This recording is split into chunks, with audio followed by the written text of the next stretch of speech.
नमस्कार साथियों, स्वागत है आपका हमारे साथ जुड़ने के लिए। और हमारे साथ जो शख्सियत बैठी है किसी परिचय की मोहताज नहीं, फिर भी हम थोड़ा सा आपको रूबरू कराते हैं। जानी पहचानी शक्ल आपके सामने और लगातार आप लोगों से जुड़ी रहती हैं। IAS अधिकारी सोनल गोयल जी, मैम स्वागत है आपका हमारे साथ जुड़ने के लिए। Thank you so much. विभिन्न मुद्दों से इनसे बात करेंगे, विभिन्न परियोजना और सरकार की योजनाओं पर बात करेंगे। लेकिन सबसे पहले जो विशेष जो मुद्दा वो हमारे खिलाड़ी जी, उन्होंने देश और प्रदेश का नाम रोशन किया और इनकी माटी के ही लाल जिन्होंने देश को गोल्ड दिलाया, गोल्डन बॉय नीरज चोपड़ा आपके पानीपत से संबंध रखते हैं जी। और आपकी माटी के लाल ने देश आपके जिले का तो नाम रोशन किया ही किया है, साथ में प्रदेश के साथ देश का नाम रोशन किया है। क्या कहना चाहेंगे? अगर हम टोक्यो 2020 की ओवरऑल बात करें तो ये ओलंपिक्स पूरे भारत के लिए ही बहुत स्पेशल रहा कई मायनों में।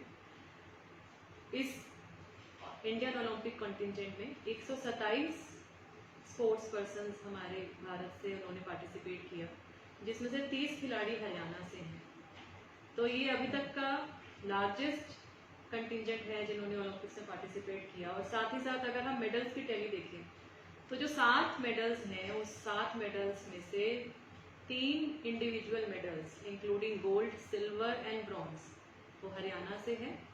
और साथ ही साथ में जो मेंस हॉकी टीम है उसमें भी 2 प्लेयर्स हरियाणा से बिलोंग करते हैं।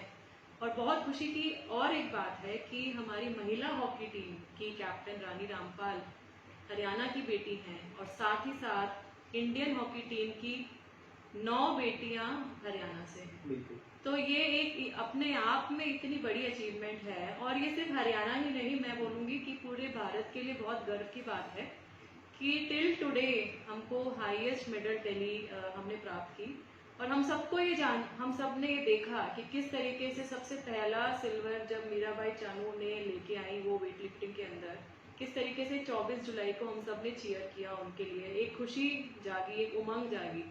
और उसके बाद फिर लगातार 3 मेडल हमको बेटियों ने दिलाए। तो आपने मेरे से सवाल नीरज चोपड़ा जी का पूछा, लेकिन मैं मैं भावुक हो जाती हूँ जब भी एक बेटी का कोई भी विषय आता है। तो वो मेरे से शायद वो अपने आप ही उनके लिए बहुत कुछ मेरे को बोलने का मन करता है।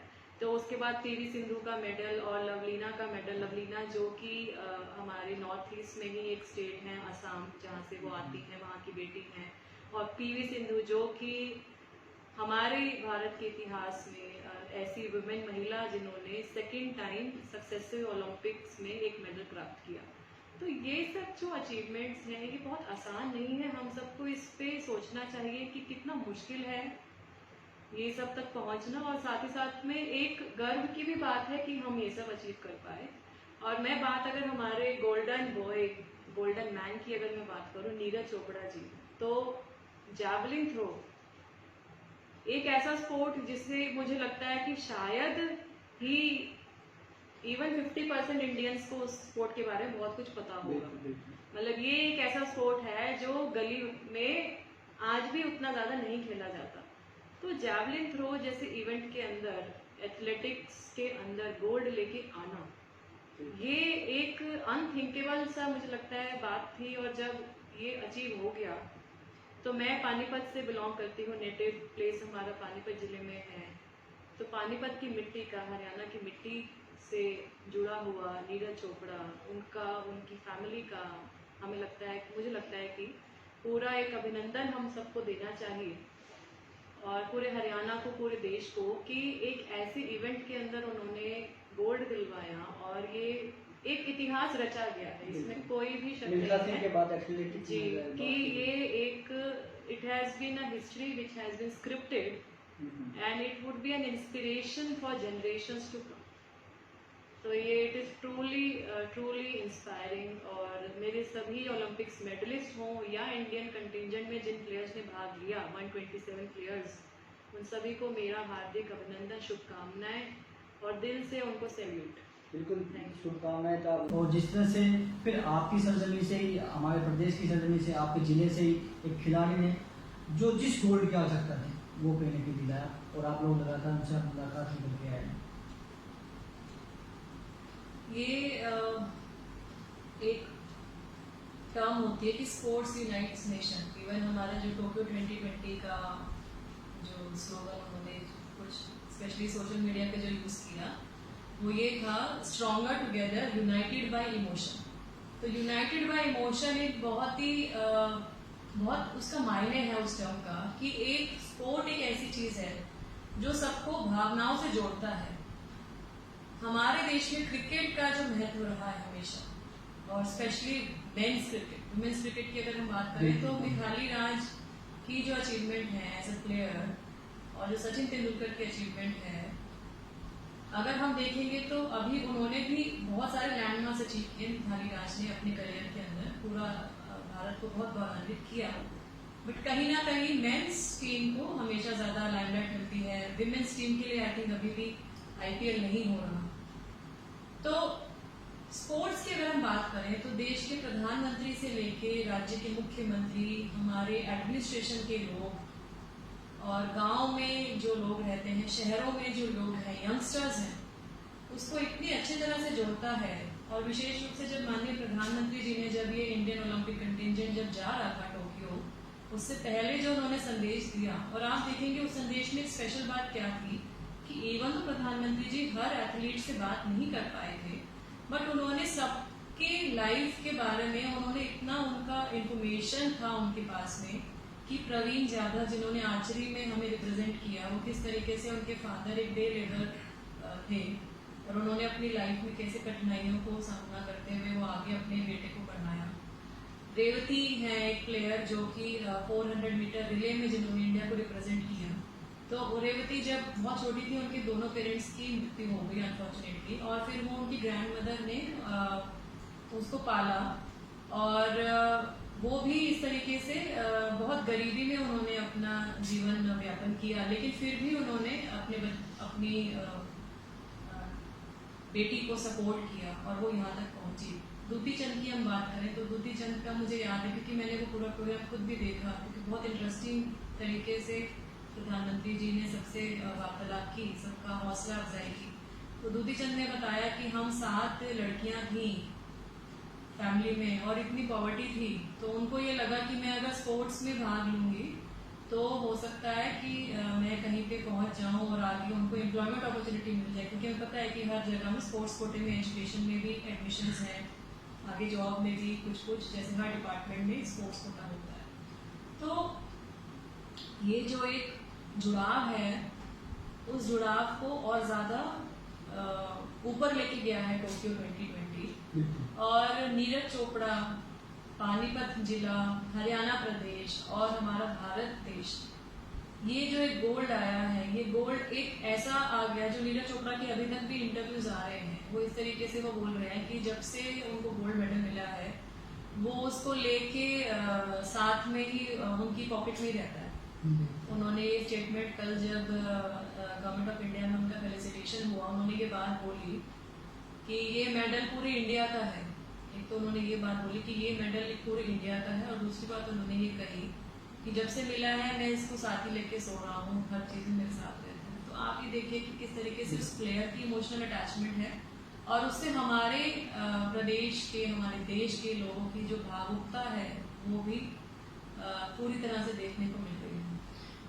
महिलाओं को लेकर आप शुरू से ही एक्टिव रहे हैं, लगातार उनके मुद्दे उठाते रहे हैं, महिलाओं की पावर की बात की जाए, तमाम वो ऐसी चीज़ें जो एक महिला को बढ़ावा दे सकती है, लगातार आप एक्टिव थे। हरियाणा में भी आप रह के आए हैं, बहुत सारे ऐसे अपने कार्यक्रम किए, सरकार की जो योजनाएं थी महिला के प्रति वो भी लगातार आप भी निभा रहे थे। तो अब भविष्य की बात की जाए, किस तरह से आप कुछ ऐसा कोई नई चीज़ ऐसी आपके प्लान में हो कि महिलाओं के प्रति ये चीज़, और जिस तरह से चाइल्ड को लेकर भी आप लगातार प्रयास कर रहे थे, कोई ऐसी कोई आपके जहन में या सरकार की ऐसी योजना जिसको लेकर आप भी उसको इम्प्लीमेंट करने के साथ साथ और ज़्यादा फोकस किया जाए, ताकि महिलाओं को, क्योंकि लगातार आप सोशल मीडिया को यूथ को लेकर, महिलाओं को लेकर लगातार प्रयास करते रहते हैं।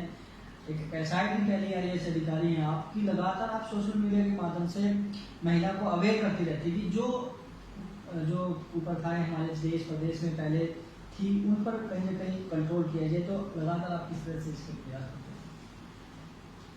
एक्चुअली अगर हम बात करें गर्ल्स एम्पावरमेंट की, वुमेन एम्पावरमेंट की, जेंडर पैरिटी की, महिला की वेलफेयर को बढ़ावा देने की। तो एक बहुत चीज़ ये ज़रूरी है कि हम इस बात को एक्सेप्ट करें कि इंडिया एक प्रीडोमिनेटली पेट्रियार्कल सोसाइटी रही है शुरुआत से, काफ़ी जनरेशन से, और इसमें जो धीरे धीरे बदलाव आ रहा है बहुत ही अच्छी तरीके से, बहुत पॉजिटिव डायरेक्शन में आ रहा है। चाहे हम खेलों की बात करें, इंडिया में जो गर्ल्स की रिप्रेजेंटेशन है वो बढ़ रही है, चाहे हम एजुकेशन की बात करें, रिसेंटली अभी CBSE के रिजल्ट अनाउंस हुए, उसमें गर्ल्स का जो पास परसेंटेज था वो कट ऑफ बॉयज़ के मुकाबले में ज़्यादा था। अगर हम ऐसे अभियानों की बात करें, बेटी बचाओ बेटी पढ़ाओ, या फॉर दैट मैटर किसी भी स्कीम की बात करें, नारी सशक्तिकरण एक बहुत बड़ा एक एम है पूरी भारत सरकार का, केंद्र सरकार का, साथ ही साथ सभी राज्य सरकारों का। और एक ये भी बहुत आवश्यक है ये समझना कि unless and until a women is financially independent, जब तक आर्थिक उसको इंडिपेंडेंट नहीं होती है आर्थिक तरीके से, तब तक वो महिला कहीं ना कहीं डिपेंडेंट रहेगी। तो हम जो महिला सशक्तिकरण की बात कर रहे हैं वो स्वावलंबन आर्थिक तरीके से होना बहुत ज़्यादा ज़रूरी है। तो उसके लिए उनको एजुकेशन को बढ़ावा देना, बेटी पढ़ाओ का जो स्लोगन है, साथ ही साथ उनको वोकेशनल ट्रेनिंग देना, ऐसा कुछ सपोर्ट देना जो कि वो जिससे अपना लाइवलीहुड जनरेशन में कुछ आगे कर पाए, ये बहुत ज़्यादा ज़रूरी है। तो जो आपने बात कही कि मैं आगे क्या करना चाहूँगी, देखिए महिलाओं की जो बात आती है ये हमेशा से मेरे ये इसलिए कहा मैंने कि आप लगातार प्रयास करते भी आ रहे हैं और सोशल मीडिया से कर भी रहे हैं, तो कहीं ना कहीं एक बात तो मैं सोशल मीडिया के माध्यम से मैं यही सब इश्यूज को हाईलाइट करती रहती हूँ कि अगर डोमेस्टिक वायलेंस है तो डोमेस्टिक वायलेंस क्यों है, उस पर क्यों रोक होनी चाहिए, किस तरीके से कर सकते हैं, लीगल अवेयरनेस, राइट्स के बारे में बात करती हूँ। साथ ही साथ में अगर कोई क्राइम अगेंस्ट वुमेन कहीं रिपोर्ट हो रहे हैं उसके लिए क्या रेमेडी हो सकती है। साथ ही साथ में सोसाइटी में ओवरऑल जो माइंडसेट चेंज करने की बात है वो सबसे ज़्यादा ज़रूरी है, जिसके लिए सिर्फ हमारा सोशल मीडिया ही नहीं, हमारा प्रिंट मीडिया, हमारा इलेक्ट्रॉनिक मीडिया और हमारा उस तरीके का सभी स्टेक होल्डर्स जो एक सोसाइटी के इकोसिस्टम में काम कर रहे हैं, उन सभी को मिल के आगे प्रयास करने पड़ेंगे। तो ये बहुत ज़्यादा ज़रूरी है कि हम इस बात को समझें और बहुत अच्छे प्रयास किए भी जा रहे हैं। लड़कियां आज हर फील्ड में आगे हैं, लेकिन उनकी आर्थिक स्वावलंबन को लेकर और सोशल मीडिया पे लड़कियां जुड़ती हैं, महिलाएं बहनें सब जुड़ती हैं, आप जब लाइव आते हैं उसके लिए सजेशन आप देते हैं उनको लगातार। मेरा ये प्रयास है क्योंकि मुझे यही लगता है कि जो मैंने आज तक सोसाइटी से पाया, जो मुझे मिला, जो मेरे पेरेंट्स ने, मैं पानीपत से बिलोंग करती हूँ, मेरे पेरेंट्स ने बहुत ही विषम परिस्थितियों में मेरे फादर मदर ने सपोर्ट किया और मैं सिविल सर्विसेज से मेरा सिलेक्शन हुआ। उसके बाद मैं त्रिपुरा गार्डन में मैंने काम किया, वहाँ 2016 तक गई। उसके बाद में फिर मैं हरियाणा में काम किया 4 साल। अब मैं दोबारा त्रिपुरा सरकार में अपनी सेवाएं दे रही हूँ। तो मुझे हमेशा यही लगता है कि जो मेरे को सोसाइटी ने दिया है, मेरी ये ड्यूटी एंड रिस्पॉन्सिबिलिटी है कि मैं समाज के लिए कुछ करूं, चाहे वो किसी भी माध्यम से हो। ऐसा ज़रूरी नहीं है कि मैं किसी से फिजिकली मिलूंगी, इंटरेक्शन करूंगी तभी उसको कुछ मदद कर पाऊंगी। तो ये जितने भी लाइव सेशंस मैं करती हूँ उसका एक सिंपल पर्पस मेरा यही है कि कहीं ना कहीं अगर उससे 5 लोगों को भी कुछ नया सीखने को मिले तो मेरे लिए वही बहुत खुशी की बात है। अगर UPSC एस्पिरेंट्स की बात करें तो आज तक मैं बहुत सारे सेशंस कर चुकी हूँ। मैं इंडिविजुअल सेशंस भी करती हूँ अपने फेसबुक लाइव, इंस्टाग्राम लाइव। उसके अलावा कई organisations, educational institutions, colleges, universities मुझे बुलाती हैं। कभी कभी बहुत बिजी शेड्यूल होने के कारण मैं उनकी सबकी रिक्वेस्ट नहीं कर पाती एक्सेप्ट, क्योंकि उतना ऑफिस का भी काम रहता है। तो लेकिन जितना भी संभव होता है मैं ज़रूर कोशिश करती हूँ। और इससे मुझे एक अच्छी बात, जो पॉजिटिव फीलिंग यही आती है कि शायद इसके बाद जो लोग हैं इसको सुने या उस दौरान जिन्होंने देखा, शायद कोई एक अच्छी बात उनको लगी हो। और मैं व्यूअर्स को ये भी बताना चाहूँगी कि मेरा एक यूट्यूब चैनल मैंने रिसेंटली क्रिएट किया जिसमें मेरे सारे वीडियोस आर्काइव में मिल जाएंगे। तो मेरे पिछले 6-8 महीने में जो भी सेशंस हुए हैं मैं कोशिश करके उसके अंदर डाल रही हूँ, ताकि कोई बाद में कभी भी देखना चाहे उस टॉपिक के ऊपर तो मेरे सेशंस वहाँ अवेलेबल हैं। धन्यवाद मैम। तो ये थी हमारे साथ IAS सोनल गोयल जी, जिन्होंने तमाम मुद्दों पर, तमाम परियोजनाओं पर, तमाम हर चीज़ पर बात उन्होंने जो साझा की, साथ ही साथ जिस तरह से प्रदेश और देश में जिस खिलाड़ियों ने टोक्यो ओलंपिक में नाम रोशन किया, उनका भी तमाम उन्होंने सभी खिलाड़ियों को बधाई दी। अपने जिले के खिलाड़ी नीरज चोपड़ा के साथ साथ तमाम उन महिला खिलाड़ियों को भी। संजीव जी, मैं झज्जर में रही तो झज्जर से बजरंग पूनिया, बिल्कुल, उन्होंने ब्रॉन्ज लेके आए। हमारे सोनीपत से रवि भैया ब्रॉन्ज लेके सिल्वर लेके आए। रानी रामपाल जो विमेंस हॉकी टीम की कैप्टन है, तो वो टीम जस्ट एक कदम दूर रह गई ब्रॉन्ज लेके आने से। और हरियाणा की टीम में 9 महिला खिलाड़ी हैं। तो सभी को मेरा बहुत बहुत शुभकामनाएं हैं। और मेरी तरफ से एक लास्ट मैसेज सबको ये रहेगा कि चाहे बेटी हो या बेटा हो, हम उनको एजुकेशन, स्पोर्ट्स, जिस भी फील्ड में वो आगे जाना चाहते हैं उसमें बढ़ावा ज़रूर दें।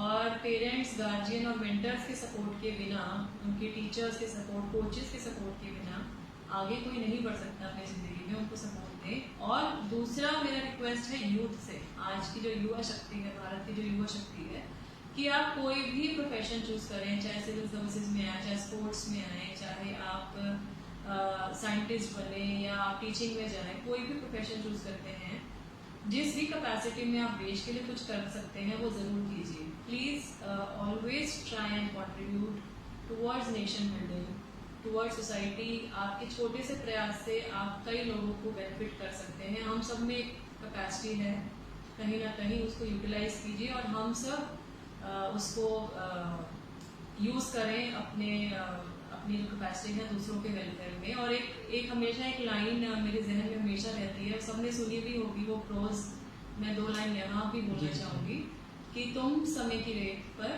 छोड़ते चलो निशान, देखती तुम्हें ज़मीन देखता है आसमान। कि आप चलते जाओ और जहाँ भी आप जा रहे हो अपने जो पैरों के कदमों के निशान है, फुटप्रिंट्स हैं, वो छोड़ते जाओ, तो ये दुनिया भी देखेगी और ये आसमान भी देखेगा। तो अपने एफर्ट्स पे विश्वास रखते हुए, हौसलों पे विश्वास रखते हुए आप आगे बढ़ते जाइए और सफलता जरूर मिलेगी। बिल्कुल, तो हौसलों के साथ आप आगे बढ़ते जाइए, आपको आपके सफलता आपके कदम जरूर चूमेगी। ये हमारी जो IAS अधिकारी सोनू गोयल जी, उनकी तरफ से पैगाम है। और लगातार वो खुद भी कठिन परिस्थितियों में गुजरते हुए, संघर्ष करते हुए यहाँ तक पहुँची है। तो वही पैगाम उन्होंने उन महिलाओं को, बहनों को, तमाम उन हमारी गर्ल्स को दिया है, ताकि वो भी भविष्य में ठहरे ना, संघर्ष करे, आगे बढ़े। इसके अलावा तमाम देश प्रदेश के उन खिलाड़ियों को उन्होंने शुभकामनाएं दी हैं, चाहे वो किसी भी जिले से संबंध रखता था, भले किसी गांव से संबंध रखता था। देश प्रदेश के तमाम खिलाड़ियों की तरफ से शुभकामनाएं दी। संजीव खन्ना।